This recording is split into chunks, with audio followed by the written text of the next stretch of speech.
Hello दोस्तों, स्वागत है आप सबका एक बार फिर से मेरे यूट्यूब चैनल में। दोस्तों, हम इस वीडियो में बात करने वाले हैं 5G को लेकर। जैसे कि आपको पता है कि 5G का शुरुआत हो गई है भारत में। 5G की शुरुआत 1 अक्टूबर को प्रधानमंत्री श्री नरेंद्र मोदी जी ने नई दिल्ली के प्रगति मैदान से किया है। यहाँ पे हम बात करेंगे 5G के बारे में, पूरी जानकारी देखेंगे। 5G जो है मेनली इस समय जो शुरू किया गया है वो रिलायंस जियो और भारती एयरटेल के द्वारा शुरू किया गया है। और इसकी सबसे जो महत्वपूर्ण बात होने वाली, you can expect faster internet speed and lower latency on your 5G mobile now. ठीक है, यहाँ पर है क्या लोअर लेटेंसी का मतलब आपको समझना। लेटेंसी रेट जो होता है, लेटेंसी समय, लेटेंसी टाइम जो होता है, इसको यदि हम एग्जाम्पल के तौर पे समझें, जैसे कि आप देखते हैं व्हाट्सअप में यदि कोई आप मैसेज भेजते हैं, मैसेज भेजने पर जब वो देखते हैं अपना क्लिक होता है, आप देखते हैं थोड़ा सा समय लेता है, वो समय ही आपका लेटेंसी टाइम कहलाता है।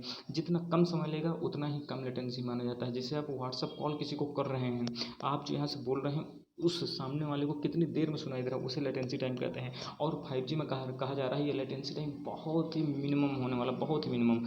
और यदि हम आगे बात करते हैं 5G सर्विसेज की, जो स्टार्ट की बात करें दोस्तों, ये 5G सर्विसेज जो हैं आपकी स्टार्ट हुई हैं कहाँ कहाँ से, ये आप देख सकते हैं। 5G सर्विसेज आपकी अहमदाबाद, बेंगलुरु, चंडीगढ़, चेन्नई, दिल्ली, गांधीनगर, गुरुग्राम, हैदराबाद में स्टार्ट किया गया है फर्स्ट फेज में। ठीक है, यहाँ पर आगे यदि बात करें रिलायंस जियो, जो कि टॉप स्पेंडर रहा है 5G स्पेक्ट्रम के ऑक्शनिंग में, जो बिडिंग हुई थी उस पर सबसे ज़्यादा 88,000 करोड़ जो है इन्होंने रिलायंस जियो ने लगाए हैं। इन्होंने, आप देख सकते हैं, इन्होंने कहा क्या है, mobile internet services on it's 5G network by Diwali तक की 5G नेटवर्क कहाँ तक, दिल्ली, मुंबई, चेन्नई और कोलकाता तक पहुंच जाएगा, इन्होंने कहा है रिलायंस जियो ने। ठीक है, इसके बाद हम बात करते हैं भारती एयरटेल की, जिसने कि दूसरा सबसे ज़्यादा बिडिंग की, लगभग आपके 40,000 करोड़ के आसपास के इसने स्पेक्ट्रम खरीदे हैं। ठीक है, तो भारती एयरटेल ने क्या कहा है कि लगभग एंड ऑफ 2023 के अंत तक अर्बन एरिया जितना है भारत का, वहाँ तक हम 5G को पहुँचा देंगे। और साथ ही मार्च 2024 तक जितने रूरल और टाउन है, रूरल एरिया है और टाउन है, यहाँ हम 5G नेटवर्क को पहुँचा देंगे। इसके बाद यदि हम बात करते हैं how will 5G impact your life है, तो यहाँ पे आप देख सकते हैं मिनिस्ट्री ऑफ कम्युनिकेशन ने एक स्टेटमेंट में कहा है 5G can unleash new economic opportunities and social benefits, giving it's the potential for being a transformational force for Indian society. The cumulative economic impact of 5G on India is expected to reach $450 billion by 2035। यहाँ पे आपको एक example के तौर पे समझना होगा। आप यदि अपने आप को देखो, जियो के आने से पहले, जियो के आने के पहले आपके क्या एक समाज की नींव क्या थी, और आज आप देखेंगे कितना बदलाव आ गया है। देखिए, डायरेक्टली हमें नहीं समझ में आता इंटरनेट हमारे जीवन में कैसा बदलाव लाता है, लेकिन आप देखेंगे इनडायरेक्टली इतने सारे बदलाव कि आप सोच भी नहीं सकते हैं। आप देखेंगे 4G आने के बाद UPI कितना भयंकर बढ़ा, आप देखेंगे ऑनलाइन शॉपिंग जो है कितना भयंकर बढ़ा, आप देखेंगे फ्रीलांसिंग कितनी ज़्यादा बढ़ गई है भारत में, आप देखेंगे एजुकेशन का जो स्तर है कितना बढ़ गया है और खास कितना अफोर्डेबल एजुकेशन आपको मिलने लगा है। आप देखेंगे, आप यहाँ पर बैठे हैं और आप जॉब कर रहे हैं, तो इन सब चीज़ों को आप देखेंगे ना, 4G आने से कितना फ़ायदा होगा। आप सोचिए 5G आने से कितना फ़ायदा होगा। यहाँ पे जो बात कही जा रही है कि 4G से 5G कितना गुना ज़्यादा मतलब तेज़ चलेगा, लगभग 10 गुना तेज़ चलेगा आपका 4G से 5G। आप समझ सकते हैं कितना बड़ा बदलाव होने वाला है। Consumers could enjoy superior internet speeds and benefit from low latency of 5G। आप यहाँ पे देखेंगे पीक इंटरनेट सबसे अधिक 5G जो है आपकी इंटरनेट स्पीड 10 GB पर सेकंड तक मिल सकती है, जबकि ये आपकी देखेंगे ना 4G में लगभग कितनी थी, 100 MB पर सेकंड थी। ठीक है, लेटेंसी जो थी आपकी कहाँ 4G में, यहाँ पर 4G ही लेटेंसी जो 4G में थी 10 एंड 100 मिली सेकेंड थी, जो कि 5G में मात्र 1 मिली सेकेंड है। आप समझ सकते हैं कितना बड़ा अंतर यहाँ पर होने वाला है।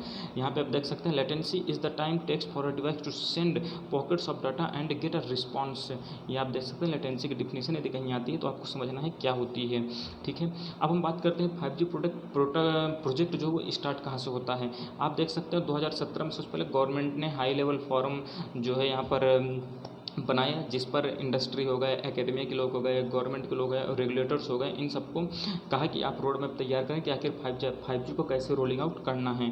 तो ये जो है फॉर्म बनाया गया था, इसके हेड कौन थे, प्रोफेसर AJ पॉलराज। ये आपको ध्यान रखना है, प्रोफेसर AJ पॉलराज हैं, जो कि स्टैनफोर्ड यूनिवर्सिटी के हैं, ये आपको ध्यान देना है। ठीक है, इन्होंने क्या किया, इन्होंने अपने रोड मैप को तैयार किया और उन्होंने बताया कि आखिर कैसे हमें रोल आउट करना है 5G को। The forum submitted its report 2018 में इन्होंने अपनी रिपोर्ट जो है सबमिट कर दी। इन्होंने फोकस किया कि आपको रेगुलेटरी और स्पेक्ट्रम पॉलिसी पर ध्यान देना है, application and use case labs पर डेवलपिंग लोकली टेलर्ड सॉल्यूशन। यहाँ पे आपको ये ध्यान देना है लोकल रूप से, यानी हम भारत के अंदर ही कैसे इसे डेवलप करें, इन सब चीज़ों पर उन्होंने अपना बात बताई। Even as research and development for 5G application continue, the government started allocation spectrum to operators to conduct trailers और ट्रायल्स। यहाँ पर यह भी कहा गया कि आप जो टेलीकॉम के ऑपरेटर्स हैं उनको आप स्पेक्ट्रम दीजिए ताकि वो अपने जो क्या कहते हैं यहाँ पर जो 5G के एप्लीकेशंस को है इन्हें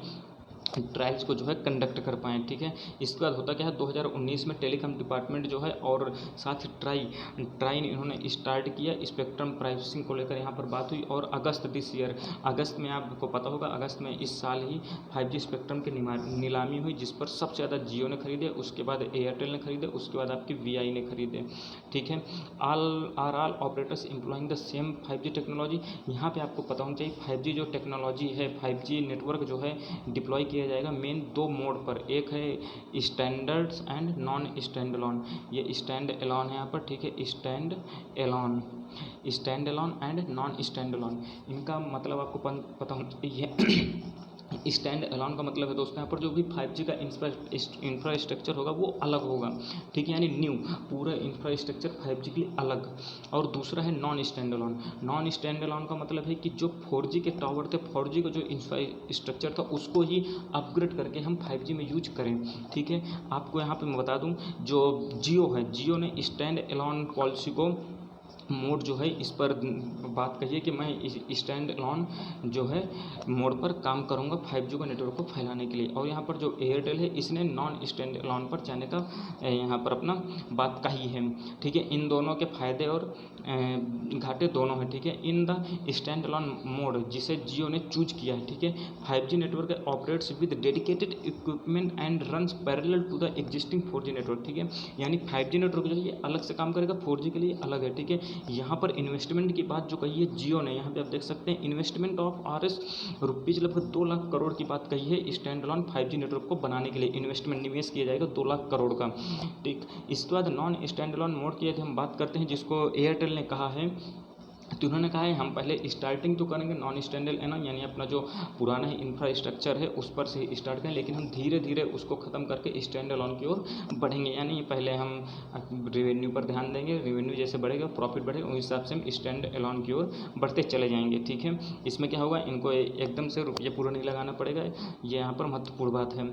ठीक है, यहाँ पे आप देख सकते हैं लगभग जितने भी विदेशों में भी जो काम किया था नॉन स्टैंड एलोन नेटवर्क पर ही काम किया जाता है, उसके बाद धीरे धीरे वो स्टैंड एलोन की ओर बढ़ते चले जाते हैं।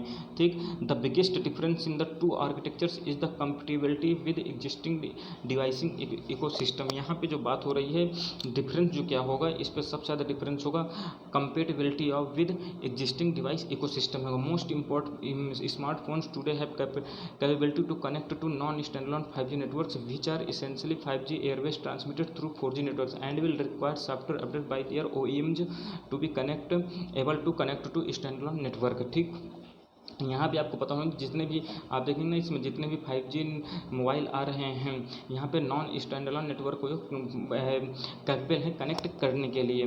ठीक, तो ये महत्वपूर्ण जानकारी थी, मुझे उम्मीद है आपको समझ में आई होगी। ठीक है, 5G हमारे देश के लिए बहुत ही फ़ायदेमंद होने वाला है निश्चित रूप से। तो आप भी बताइए अपने व्यूज क्या हैं आपके, और आप बताइए हमारे छोटे शहरों में 5G कब तक आ सकता है। मिलते हैं अगली वीडियो में, तब तक के लिए दोस्तों धन्यवाद, जय हिंद।